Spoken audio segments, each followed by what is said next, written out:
big hater of the podcast. They don't like They the Slopcast. hate the slop, dude. Oh, yeah. Welcome to Slopcast, everybody listening. Ladies we and appreciate gentlemen, it. we got a esteemed guest in the building Yeah. today. Bob Place, everybody. What's happening? Hell yeah. Happy to have him. Yes, Slopcast. Mm-hmm. Yes, Hell sir. Bob, dude, we're very interested. I'm a little interested. I've heard like some stuff here and there, but like, how did you get into comedy? Because you were also like, you're really good at like juggling and a bunch of other stuff too. Well, I got into comedy. I was just delusional from the gate.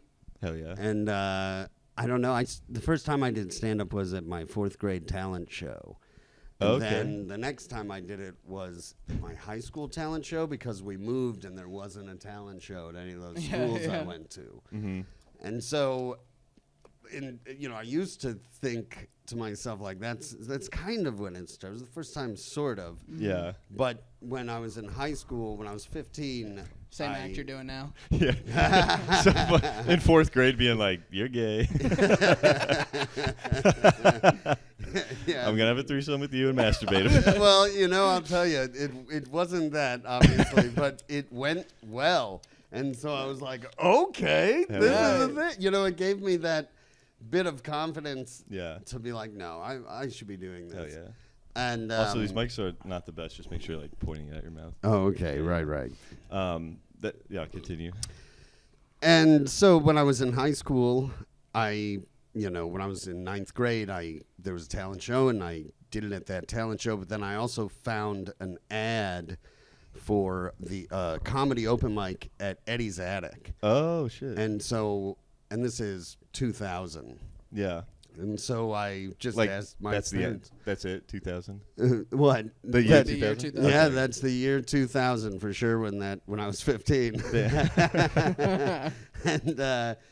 And so at that point there wasn't like I just found it like in an ad, like in the paper they had, and I was like, oh, let's do this. Yeah. And so I convinced my parents to drive me there. It was on a Tuesday or Wednesday night.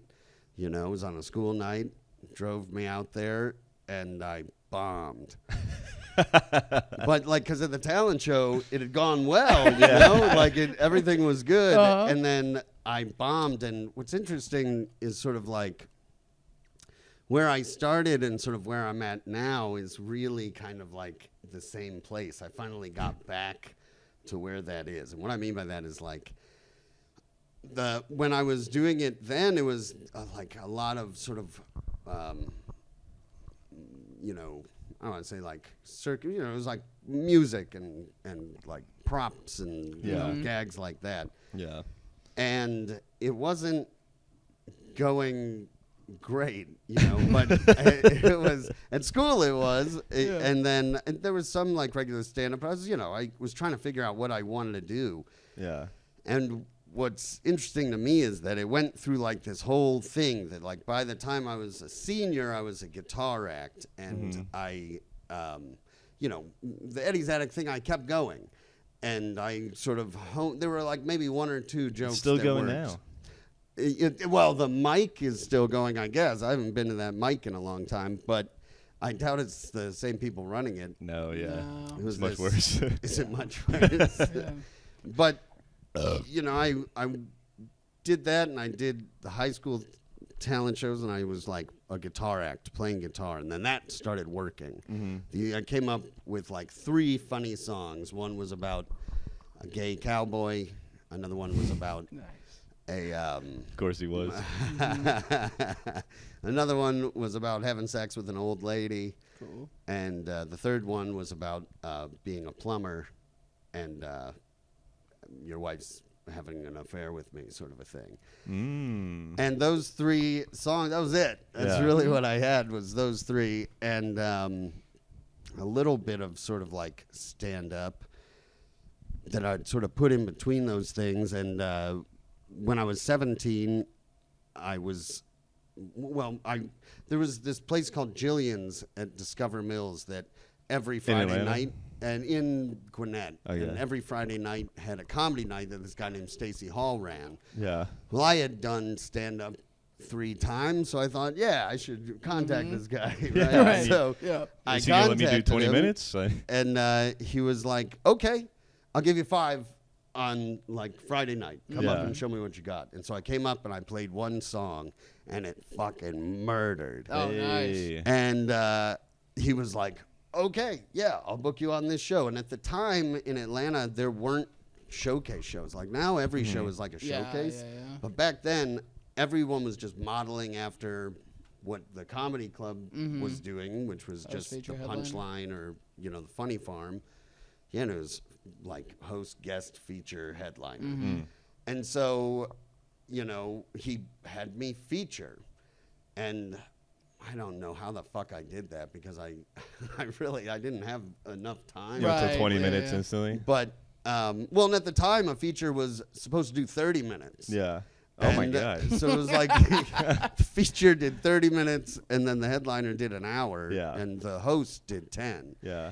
And so, but like, and everything was still like in the paper and stuff. So there was like, my name was like in the paper. Oh, that's cool. Do you have clips of it? Or I don't, but parents? Yeah. I think That's at my sick. mom's house, there's probably. That's crazy. And then that guy, Stacey Hall, he liked me, and he introduced me to Marshall, who was at the time just the manager of the Funny Farm. Yeah. And Marshall was like 31, 32, and I was 15. So, well, by the time I met him, I was 17. Marshall. Marshall. No, Marshall. In retrospect, it was like, you know, nothing weird happened except, you know. except except that one sweaty night. Yeah, no. I mean, there were things that were happening I wouldn't tell my parents were going on, but nothing, you know, sexual or anything. Right. But he was because I tell my smoking parents pot with about me. everything sexual. Yeah, right. Dad just got a hand, Jay. But, you know, I was a senior, and he had me once again. Like, I did a guest spot on his show, and I played my song, and he liked it. Hell yeah. And then he was like, how much time do you have? And I remember specifically being like, I got probably 2 hours, you know? Like, I had fucking 10 minutes tops. Like, you know, I mean, if I really stretched out the intro of the song, you know? And 45-minute chorus. but he also started in 2000, so he didn't fucking know either. You know Right, what I mean? So he was like, oh, wow, cool, because he does. You know, I guess, because what he did was he booked me to feature during my spring break. So in my senior year, so I featured at the Funny Farm, and then he also booked this place called the Celtic Tavern. This is Marshall? Yeah. Oh, okay. Or the Celtic Tavern, the Celtic Tavern in Conyers. And so he was like, hey, I got a gig there. You know, maybe it doesn't pay well, but the comic I'm booking with, he likes taking people on the road. And I was like, okay. So I went to the gig, and the guy's name was Scotty K, and he liked me, and he took me on the road. Nice. But I was still in high school, so he was like, all right, I want to take you on the road. And I was like, okay, cool. I got to graduate high school first. Yeah. And he was like, what? Yeah. Okay. So he said, email me after you graduate, and I'll take you out with me. Nice. And I was like, okay. And I thought, like, this guy's not going to get back to me. And so I emailed him those as soon as I graduated. And he did. He got back to me immediately. And then he started taking me out with him. And I was opening for him, you know, at various Funny Bones and various Comedy Zones and just all over the place, you know. Yeah. And it was disheartening.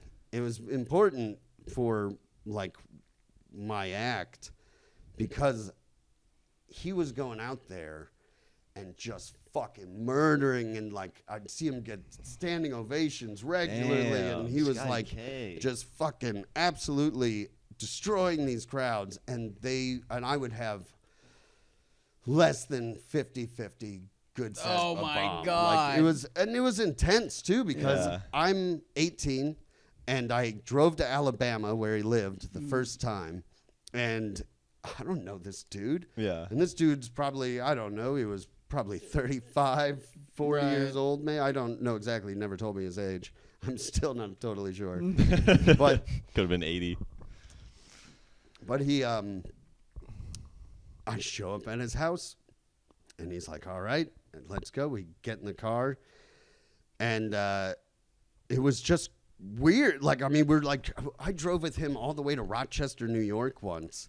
Oh my god! And it was in that ride that we became friends. You know what I mean? It's like a 15-hour ride. Yeah. Oh my god! Absolutely. And first, I had to go pick him up in Alabama. Oh my god! So, but I was picking him up, and from his perspective, he didn't give a fuck if I was bombing or not. I was driving. He's got a right. ride. Yeah. Well, sometimes, but what a lot of times sweet he drove. deal on his end. He's like, damn, my chauffeur is bombing. This is crazy. But he also stuck up for me a lot when I would bomb out there. Nice. Like in Florida, we did this gig at this Mellow Mushroom. It was like a 3 one-nighter run. So we went to like 3 different places. All Mellow Mushrooms? No. One was a Mellow Mushroom, and then one was a Laugh Factory in Alabama that I don't think exists anymore. And then there was one other spot, but it was a 3 thing. And I bombed so bad at this place that they weren't gonna pay me.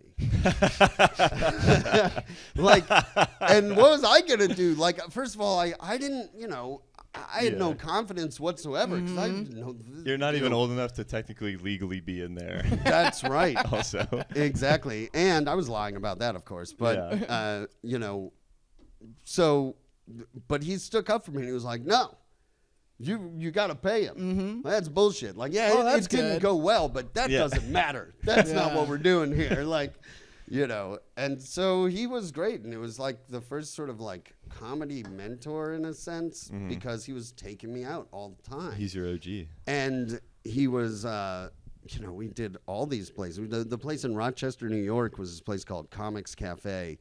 And whenever I'd get there, I'm 18. And I mean, I went with him for several years. So it was like, maybe I was 18, maybe I was 19 by the time we were doing this one. But I was always telling people I was 22. And so we go to the club, and I tell everyone, yep, I'm 22. And then we go to the comedy condo. They have this comedy condo. It's the most disgusting thing in the world. I didn't realize it at the time, but in retrospect, I'm like, ugh. Yeah. And this dude shows up, and he was like, started talking, and he asked me how old I was. And I was like, I'm 18 or 19. And then Scotty was like, that's the manager. And then later on, though, everyone else, because I met everyone else earlier, thought I was 22, saw me drinking, and he saw me, and he was just like, I guess I'm going to let it slide. We're just going to let that happen here. Perfect. And Nice. Hell yeah. I bombed half of those. And it was so painful because I was just watching him murder, and like sometimes they thought the songs were funny, and sometimes they hated me. Yeah. What was like the worst venue or spot you've done a show? All right. The absolute worst of those gigs was Harrisburg, Pennsylvania. Shout out. Fucking the Comedy Zone in Harrisburg. Damn. It may be, I may have banned myself from Comedy Zones in general at this one. Like there were a couple gigs early on where like, ooh, I burned a couple bridges. I didn't get it. Just from bombing, or did you do shit like after the show to the managers and stuff? Well, what it was I was very into like Andy Kaufman, and I was very into that kind of trying to do that kind of comedy. You brought a lady up on stage and tried to fight her? No. But I was also very into Steve Martin's stand-up comedy and his records, and it was a lot of just like, I don't know if you've listened to any of those or seen his like white suit stand-up. Not much. I've seen some though. But it's props and it's silly and it's like, it was just sort of absurd. Right. And that ties in because this is just the craziest thing in the world, but he had this bit where it's something like, I always put bologna in my shoes before I go on stage so that I feel funny. And so this is the dumbest fucking thing, but we go to Harrisburg, and I don't have like an amp because every other club that we've been doing has sound for you. Yeah.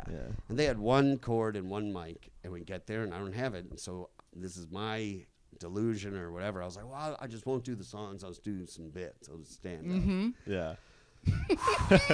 That was not the move. I went out there, and I don't even know what the fuck I said. You know, I mean, like an old bit of mine would be like, you know, I'm not very coordinated. You know that whole thing, like pat your head, rub your stomach? I always end up patting my head and patting my stomach.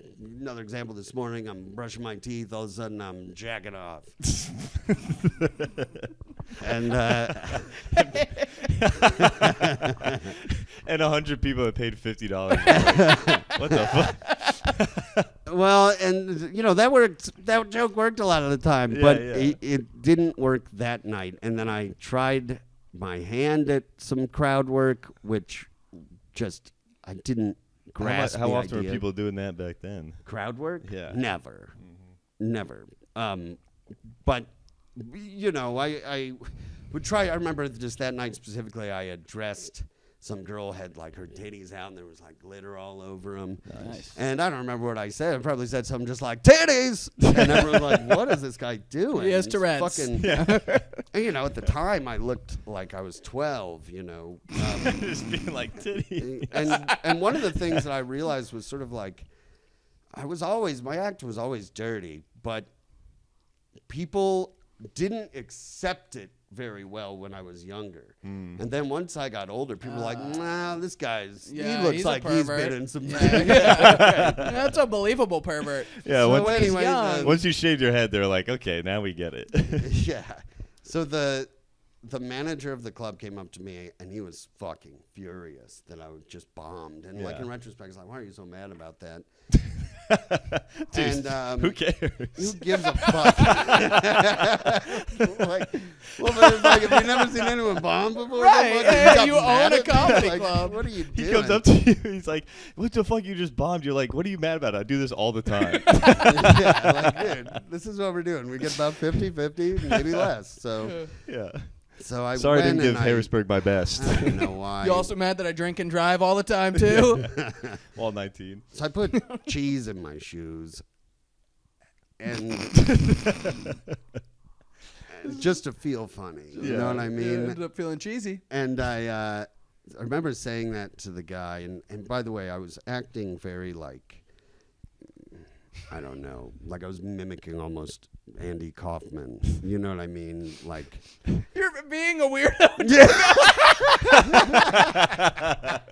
He's like, okay, I have an autistic guy. And then fucking, They didn't know, they didn't understand Yeah, autism yeah. at the Okay, time. I got a retarded guy? Yeah, right. Yeah, they didn't get me. And so, you know, he told me, like, are you smoking crack? Like, what is wrong with you? Like, I mean, he was, like, really pissed.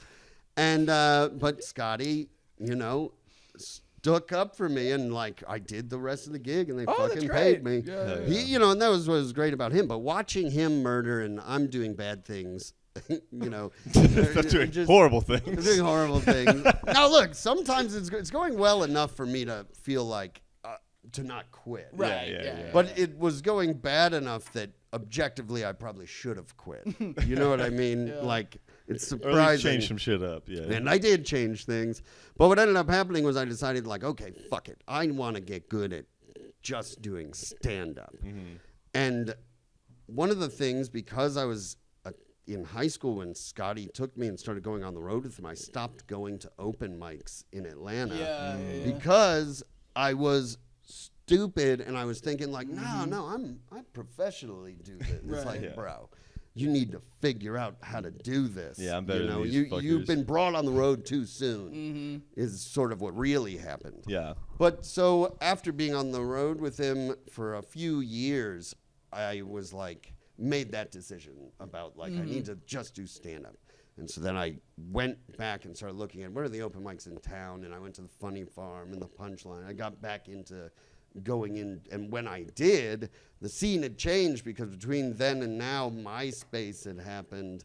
And it sort of, it became more MySpace and Facebook, right? And it just became like there was more of a scene that was obvious to see rather than just that you would see these people at these open mics. Yeah.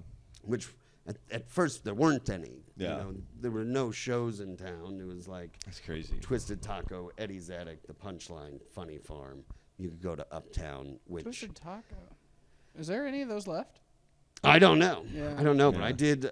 I did great at Twisted Taco, and I also did terribly there. Hell you know yeah. what I mean? Were you a big Just Uptown like guy? everyone. So my Uptown experience was like this. When I was 18, I went to Uptown. I had met a couple comics that were like, yeah, you should try Uptown. Yeah. Stacey Hall was one of them. Stacey, he explained the situation to me when I met that guy. About like, yeah, you go here, this is who this person is, like whatever. And he was like, yeah, do Uptown, Yeah. And I was like, okay.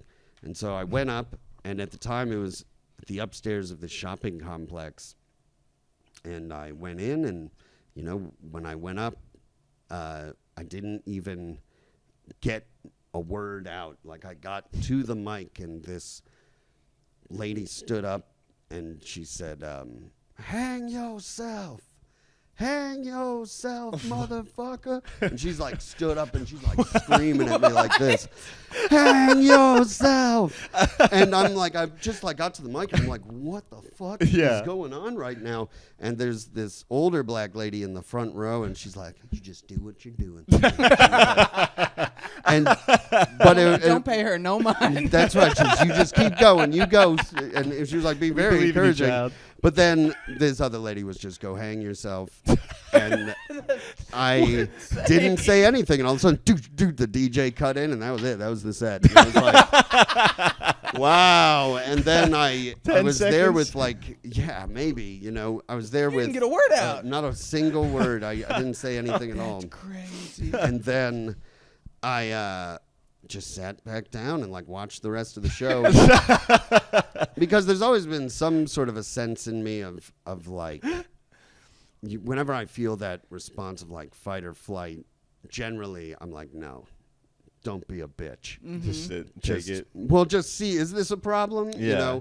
And then after the show, because I stayed, the host came up to me. I don't even remember who it was, but I remember this guy coming up to me and being like, man, I'm one of these. You got to own the stage. You got to come out. You should have said, "Shut the fuck up, bitch." and I should have, right? But I didn't have the confidence to do something like that. So then I don't do it again. We sort of pick up to where I was just talking, which is such a rambled story. Yeah. But I come back and I start. At the time, there was Buford Variety Theater was a comedy club. Wait, sorry, real quick. We can get back to that, but real quick. I'm just so confused. Like, were you the first comic that night? Like, how had the show been going? Were you wearing how could this lady have I was just the only white guy. I was going to say he was white. Yeah, okay. yeah. And other I don't know people if were there's getting anything booed. else. I don't know. Like, it was like Apollo night. It was like a big heckling kind of night? Okay. Well, no, it was like they were told to boo you if they don't like you. Yeah, okay. Right? And she didn't like you immediately. Yeah, and it was just, I'd say it was about the act, but it's pretty clear it was about me being white, I think. And I was like, not I think at the time, because I was wearing like a suit whenever I first started. And That's crazy. I know. Well, because that makes the Harrisburg story so much funnier. Even worse. A suit and tie just being. No, I wasn't in a tie. It was like a beige suit. Like Obama wore that one time. Yeah, but this is pre-Obama. This is happening during Bush. He stole it from you.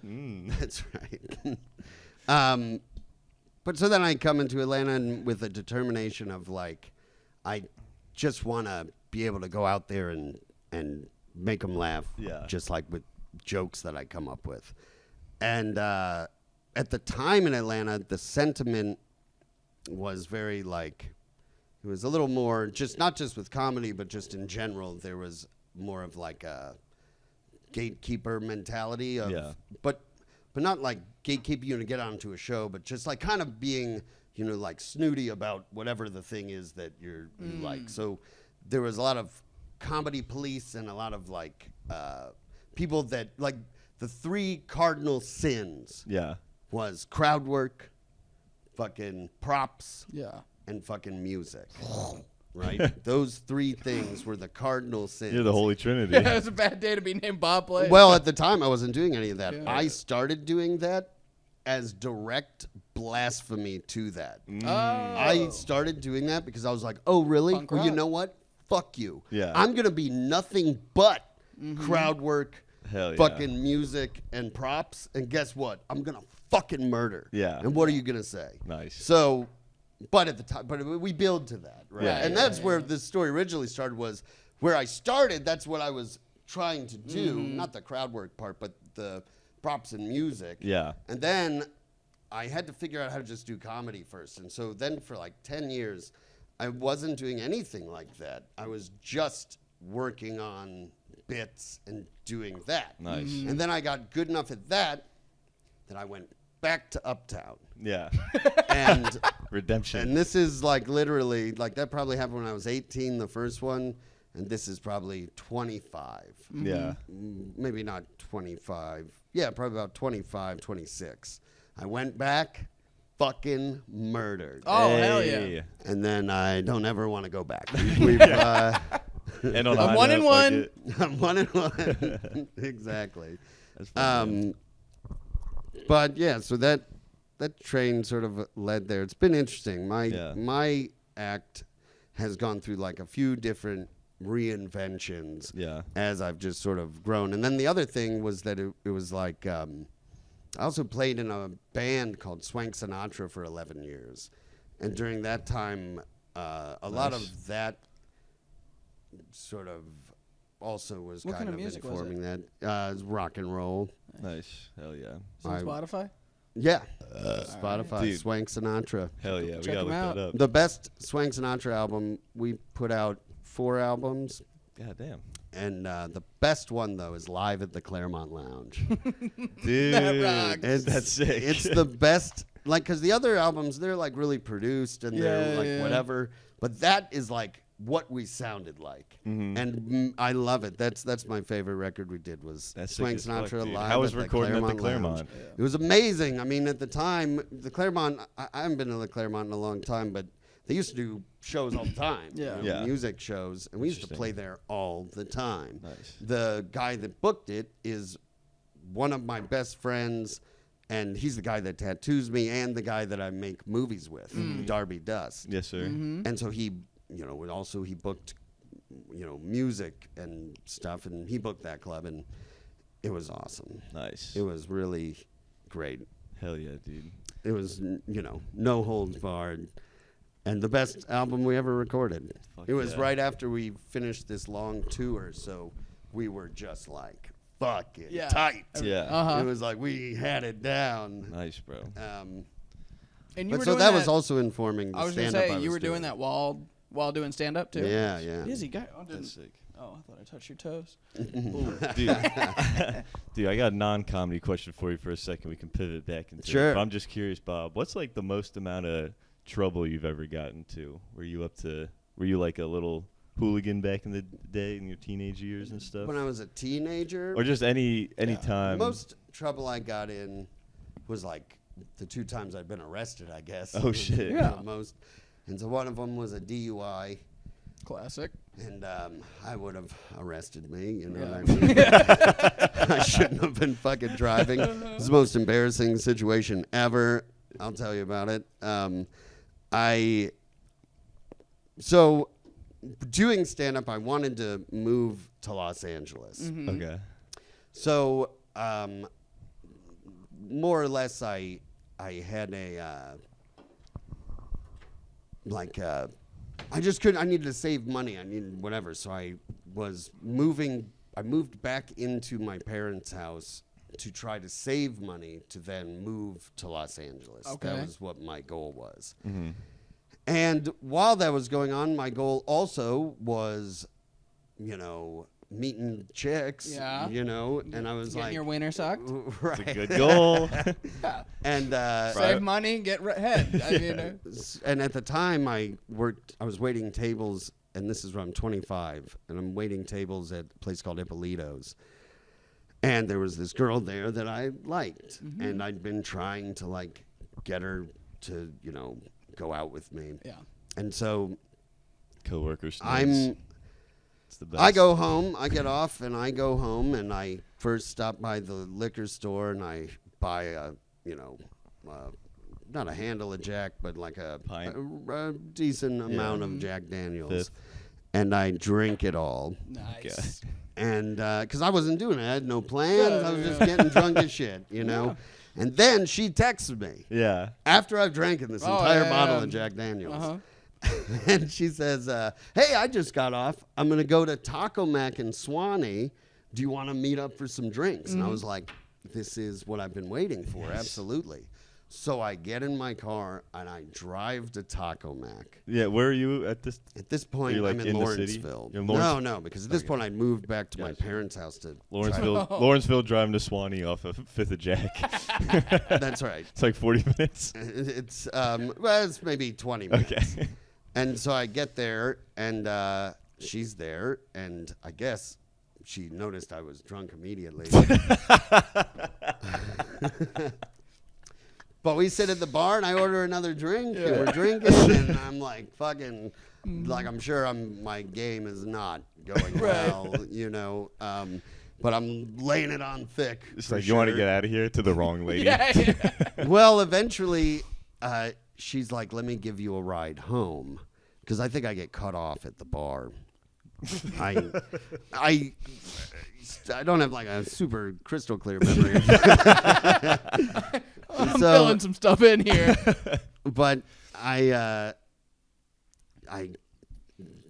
she wants to drive me home, and I am refusing because I'm embarrassed that I'm living at my parents' house. Yeah. Oh, I see. Right? Yeah. And so I'm like, she gets the keys, I guess. Like, she's told me this story, like, you know, because I didn't remember. But I guess I get them back, and she's like, okay, I'm going to follow you home.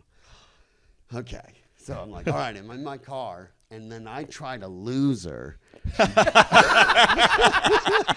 you don't want her to know? I don't want her to pull up to this fucking minivan. I gotta lose this bitch. That's right. I gotta burn rubber before Shorty fucking catches onto my ruse. That's right. 100% right. And so I fucking am flying down. Red light happens, and I'm just like, fuck it, I'm gonna run it. And then this is why you shouldn't drink and drive, right? Those kind of decisions, like it was in the distance, you know, like we're going. Because I just gotta, because I know that she's not gonna run it, right? So I'm trying to lose her. I know this bitch doesn't have the goal. She would never. Well, and I'll tell you where it is. It's at the intersection of 20 and not like I-20. No, not I-20, but no, I think it's, what is it? No, it's Lawrenceville, Swanee Road, and something. Doesn't fucking matter. So point is, as I'm about to fly through the stoplight, I notice that at the stoplight is this cop. No! And so I just slam on my brakes to a screech. And I'm like, okay, well, we didn't run it. Yeah.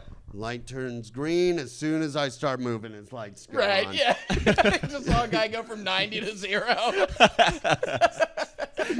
So she calls me. Yeah. And I answer my phone, and I'm just like, I'm getting arrested right now. And I just hang up the phone. I'm like, there's no way out of this.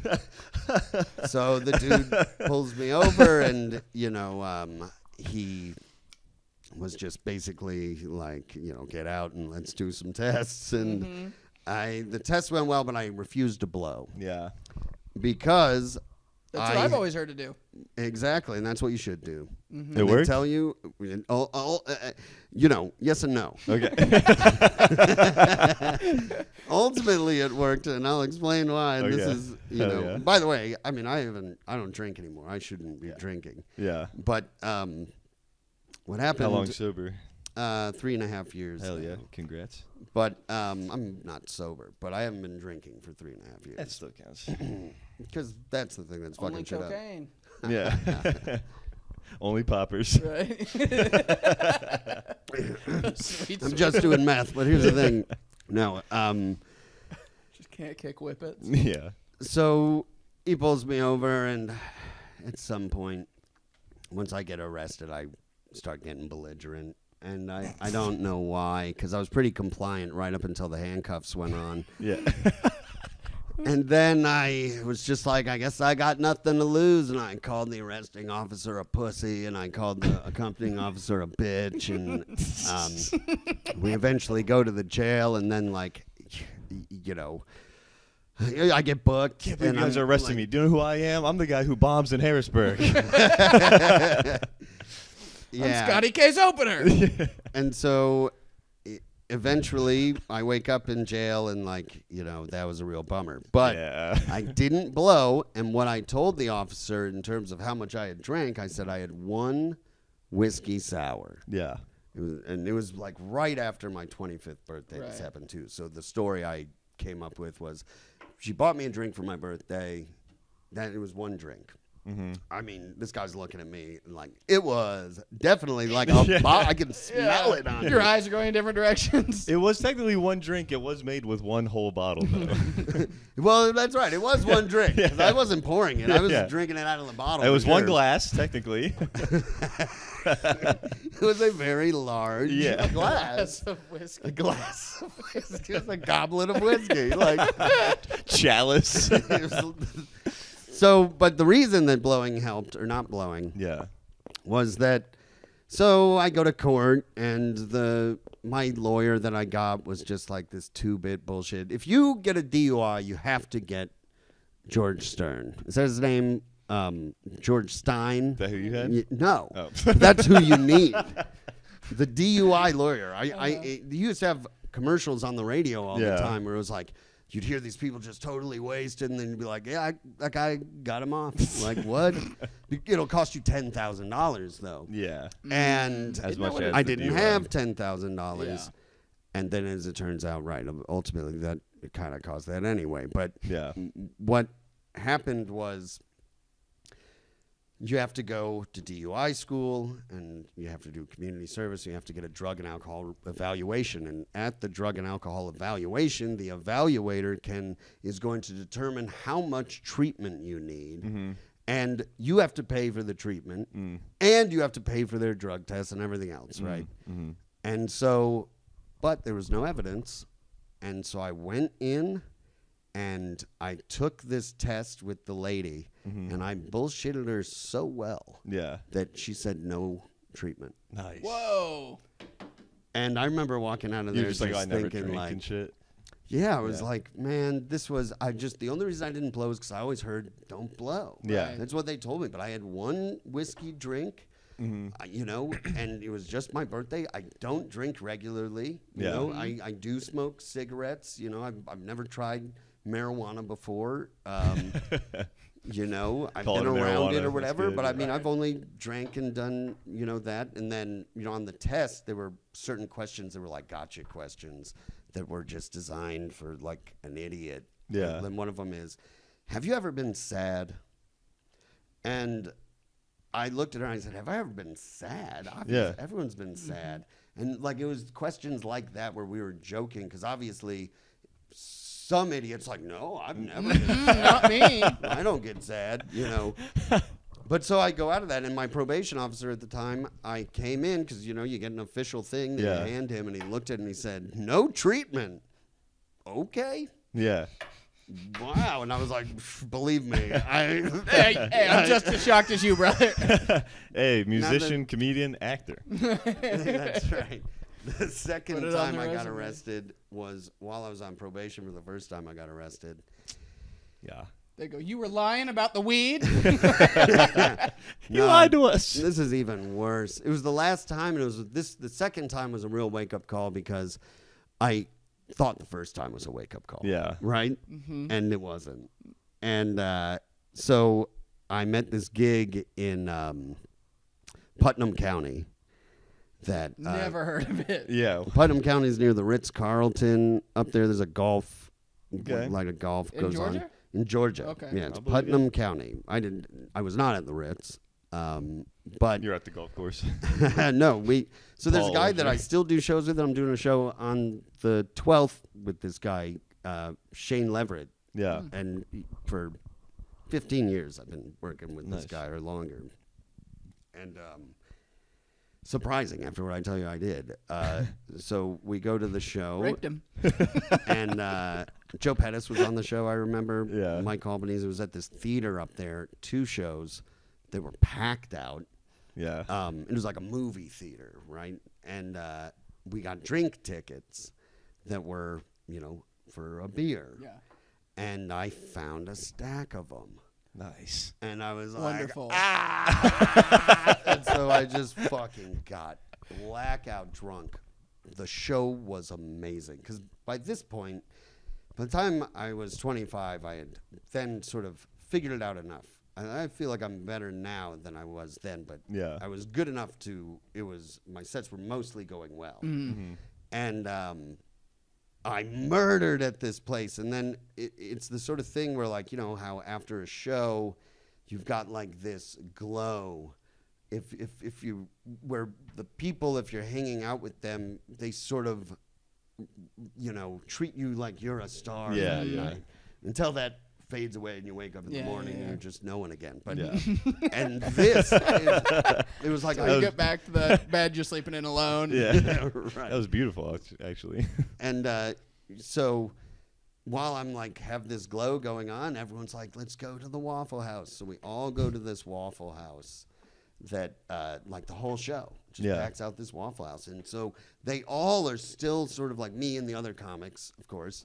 And so I have no inhibitions or very low inhibitions sober. Mm-hmm. So when I drink, they just go to like completely none at all. And I'm still feeding off of this thing of like the good feeling it is when you're holding court. Yeah. Making people laugh and yeah. stuff.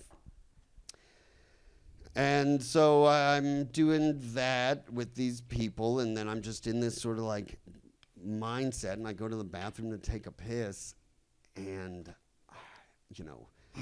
I'm just like not thinking clearly, right? And I think to myself, wouldn't it be hilarious if I took the mirror off of the wall and then I crack it on the ground a little bit, That's just a little. and then I put it back. Like, I'm just gonna crack the mirror. Like, I don't know why, but I thought that would be Hey, you know what? so You know what? fucking funny. What a prank. I get it. So I do it. I take the mirror off, and I kind of tink, tink, Yeah. tink, and a little bit of it cracks, and I put it back. I should have stopped there. Yep. But I thought the crack's not good enough. So I take it back down, and I give it a little harder, and it just fucking shatters. Like the whole thing fucking explodes. And this is in the bathroom of a Waffle House. Yeah. So everybody in the Waffle House just heard the mirror explode in the bathroom. Yeah. So now I'm a little panicked. And I'm like, okay. Now I'm. now like, what do we do? And I'm like, How I do guess we we get out should. of here? Well, and it was one of those situations where there's no windows. I'm like, fuck, I can't there's like no escape. I got to go through this door. And so I decide, to Crash out at the manager, be like, you did not secure the mirror. You come out and if go, I you had guys been- don't want to go in there. I just shit mirror. No, it's worse than that. Okay. I think like, well, I'm just going to flush the broken glass down the toilet. So, There was never a mirror in there. There was You never a guys mirror. are crazy. and so as I begin to pick up the broken shards of glass With your bare hands. with my bare hands and Blood. well, I don't think I was bleeding, but I start flushing them down the toilet. All of a sudden, I just hear Putnam County Sheriff's Department. And at that moment, I was like, well, I gotta flush this shit quick. what do we even do here? You know what I mean? And so I just... It's like that scene in Goodfellas, but instead of cocaine, it was Yeah. mirror. You got And, mirror on your nose.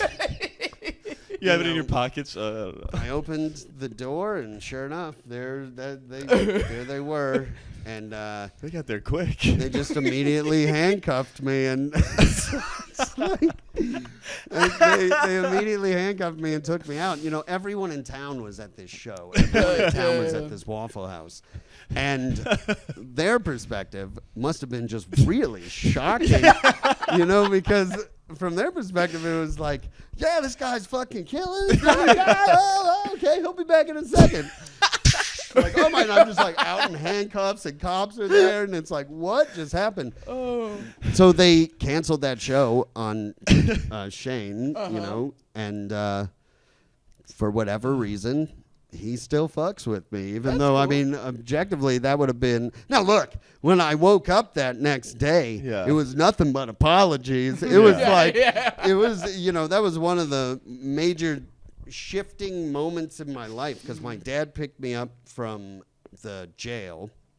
First of all, when I'm with my buddy Mike Albanese, who's also on the show. Yeah. They put me in the back of the cop car, and then I see Mike talking to the cops, like trying to talk him out of it. Yeah. And I was like, just in the car, like, please. Yeah. Work your magic, Mike. Please. I mean, I was praying. This you is know, not the- Jesus, please. This is not It the was drunk you're just a looking for. mirror. Cop gets in the car, we pull away, right? And I'm like, okay. But that moment when you're driving away in the car Yeah. is actually, there's a little sense of relief just because there's not a worry. Because now you know what's happened. And you're like, okay. So there's almost a sense of like, this other thing is going on now. But when my dad picked me up, it was just like, oh my God, what am I doing? I felt so embarrassed. And it was his sort of chillness about it that really shook me more, where he was like, look, this is just a phase you're going through. Or maybe you're one of these people that gets arrested a lot. And I was like, what? No, I'm not. I'm not like getting arrested out here. Okay, I gotta figure it out. Yeah. And I haven't been arrested since, or ever. You know, now I don't drink. The only time I would even be in danger of getting arrested for doing something would be if I was drunk. Yeah. Because I would be just really pushing it to the edge. Not with anything that would be like, well, I guess drinking and driving is pretty intense. Right. Worst case scenario, you kill somebody. Best case scenario. Best case scenario. $60 by not having to get an Uber. Yeah. Well, at the time, Uber didn't exist. It was nowadays. I don't know. There's no real excuse to be drinking and driving. Yeah, it would have been pretty funny if back then she was like, "Hey, let me give you a ride home." Like the girl you're trying to hit on, she's like, "Let me give you a ride home," and you're like, "Score." Oh my God. You don't even think she's like concerned about you. Yeah, right. That would have been funny. But yeah, those are probably the two times that were the worst. Yeah. Trouble I'd ever gotten in. So funny. And then I was not. Mirror. I was not like a bad kid though. When I was a kid, like in elementary school, I got in a lot of fist fights because I was always a very little kid, and you know, I was, which is such an interesting thing because it, you know, everyone has always sort of been taller than me, and so I didn't even realize that I was short until I was like in my early 20s. Like it just I didn't realize it. Even though I knew it, but I didn't know it.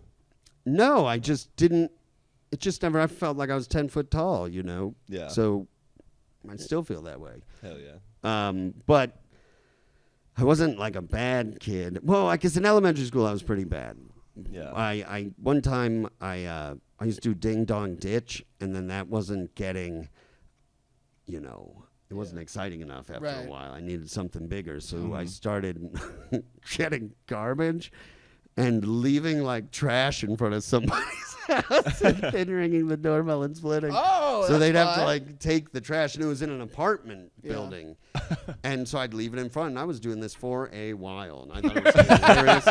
I was real fast too, and my downfall was that, well, because I never got caught, you know, and I kept doing it just the same guy. Just I'd put guy. I'd put like trash into a box and leave it like it was a package. Your little ass, dude. So I was doing that for a while, and then I had this friend named Robbie who lived above me, who was just a piece of shit. And this kid was this like fat kid. Brutal. And I only bring that up. I only bring that up because it's an important element of the story. Yeah. We're at his house and we're watching Problem Child, and he says something to me like, basically, I just start being like, dude, I am a problem child. When you want to have some fun today, let's have some fun. Follow me. Let me show you. One guy that I've been torturing. I didn't know him. And it's those kind of things where you're laughing, you don't even get to see the moment. Right, You just yeah. know that it's. So I'm like, we're gonna do this, and I take Robbie with me, and we put trash in front of this guy's house, and I ring the door, and boom, we're out of there, or I'm out of there. Fatso over here. He's not so quick, right? Old Tobagoos. Like, so I lived on the 7th floor. He lived on the 8th floor. This is happening on like the 1st or 2nd floor. Oh, And he's gotta go upstairs. we come up right, and the elevators are gone. Yeah. And so I hit the stairs, and I'm fucking poof, 1 Yeah. floor, 2 floor, 3 floor. Like, Yeah. I'm out of there. Yeah. And the guy catches him. Oh. And he's just like, barely on the first half of the stairs. And, but I looked down, and I knew he would rat me out You anyway. know he is. So I yeah. just walked back down. Yeah. And then he took me up to my parents' apartment, knocked on the door, and he told my dad what I had done. Yeah. And then my dad, like, beat the shit out of me for it, you know, like not Yeah. with his fists, but with Yeah. a belt. And Yeah. I deserved it. You know what I mean? Yeah. But I mean, That was a little just stinker.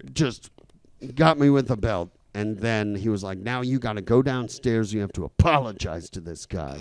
Yeah. And so I'm fucking crying, and, you know, whatever. And I'm like, I'm so sorry. And the guy's like, hey, it's not a big deal. Kids will be kids. It's fine. Yeah. And my dad's like, I just beat the shit out of my son. Could you lecture him or something? Like, Jesus Christ.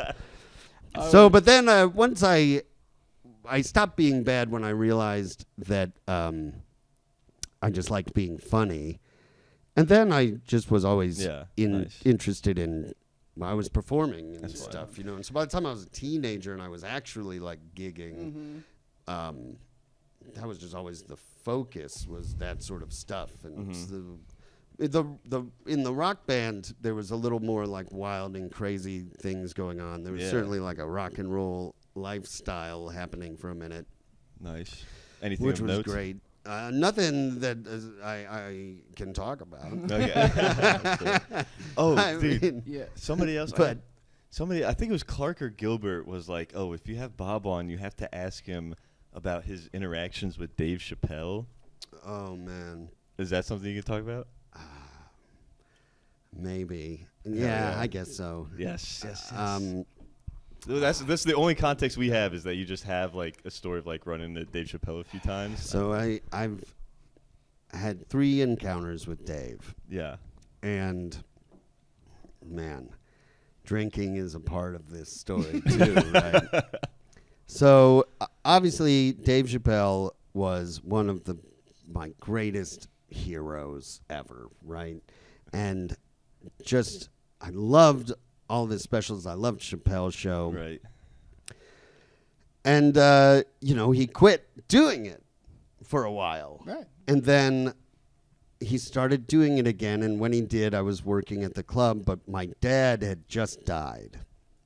Me and my dad were really close, and I was just like diving into the bottle. I was just, you know, running the show blackout drunk. I was just drunk every single day. I was, you know.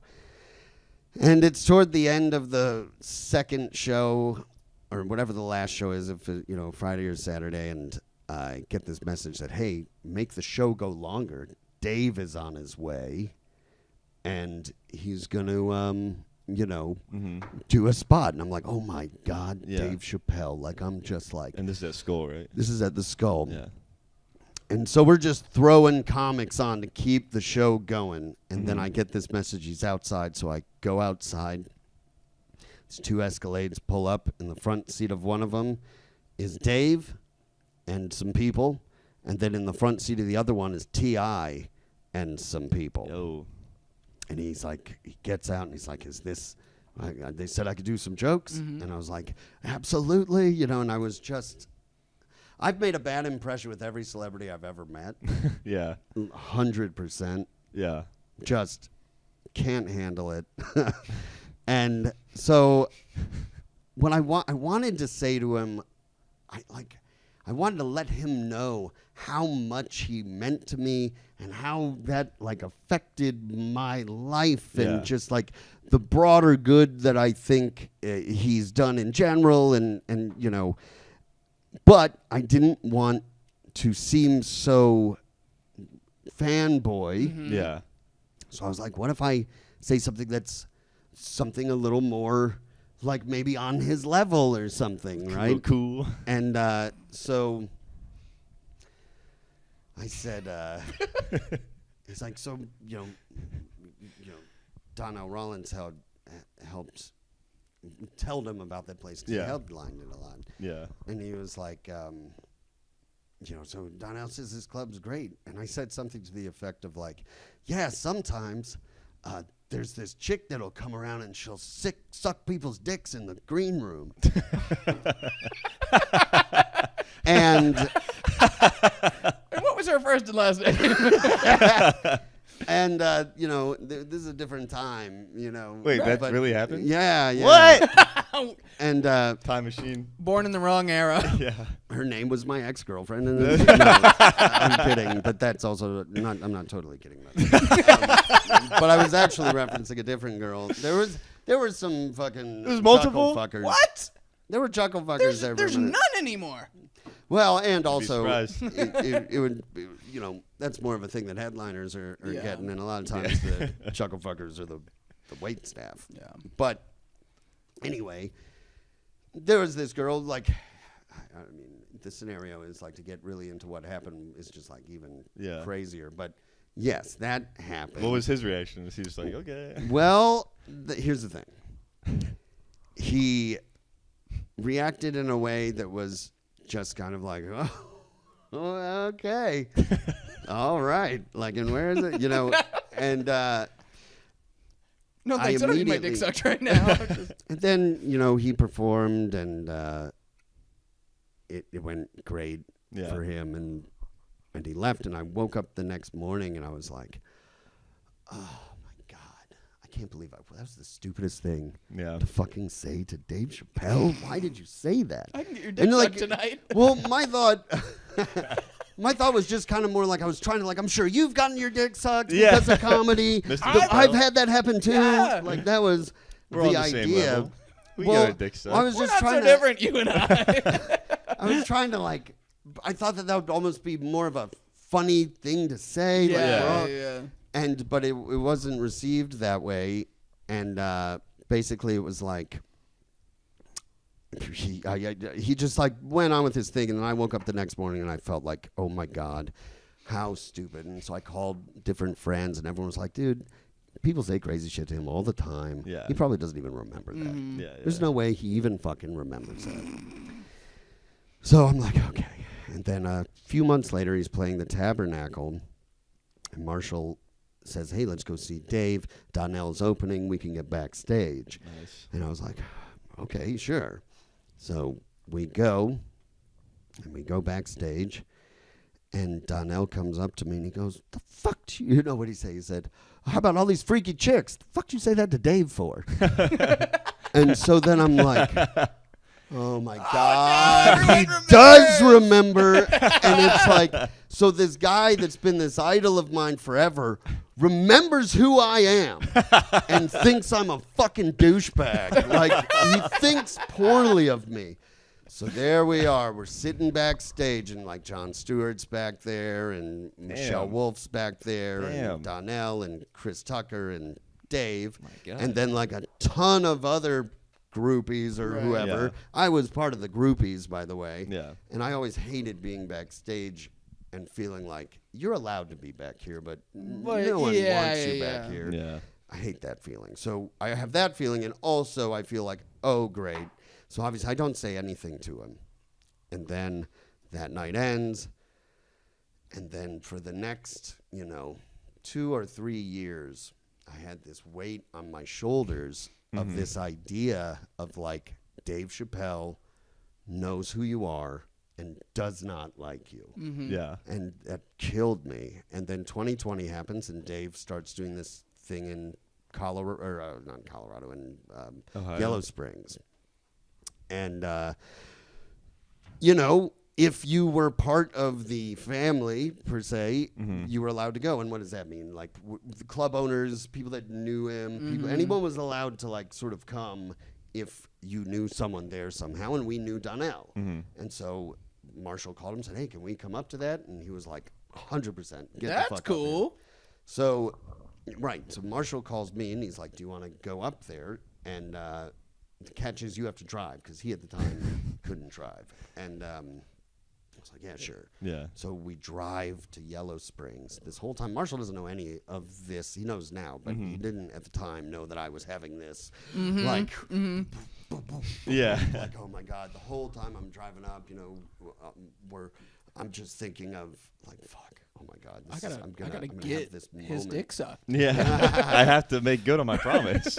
So we go, and there's a show that happens, and then after the show, you go to the Shack, which is like this little, property he owns that is essentially a self-serve sort of bar that they were just partying inside, and he had his DJ spinning records, and it was like you could smoke cigarettes in there. You get tested, right? So it's mid-COVID, and you could just boom, you get a bracelet, and then masks off, and it's like whatever. It was interesting, but I'm terrified. And then we get there first before Dave shows up to the place, and then he rolls in, and Louis C.K. comes in, and fucking Chris Rock comes in.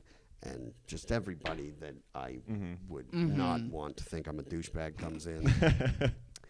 And I'm not saying anything because I'm like of the mindset of kind of like, okay, so just don't make it worse. Right. Yeah. Don't make it fucking worse. Yeah. Just don't say anything to him at all. So the first night, we don't say anything. The next day, we go to the show. We go back to the place again. And then there's this decision that, hey, tomorrow morning, we're all going to kayak down the river. Okay. That's and cool. We're drinking heavily, and so I was like, I don't know, for kayak. I didn't even care to do that, really. Yeah.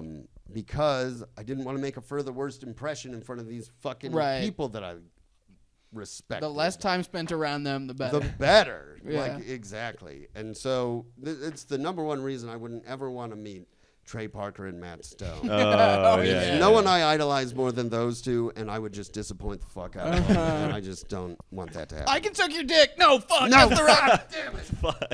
Damn it. So, anyway, we go kayaking down the river. I got a joke about raping people. Oh, wait, never mind. And while that's happening, we are in a strategically, I guess, the way that we kicked off into the kayak situation, landed our boat, me and Marshall, in between Chris Rock, Dave Chappelle, and his wife are in front of us. Beside us is Michelle Wolf and Dave's daughter. Crazy. And then Louis C.K. is coming up the rear, and Donnell was also there, and he was shooting people with an assault gun.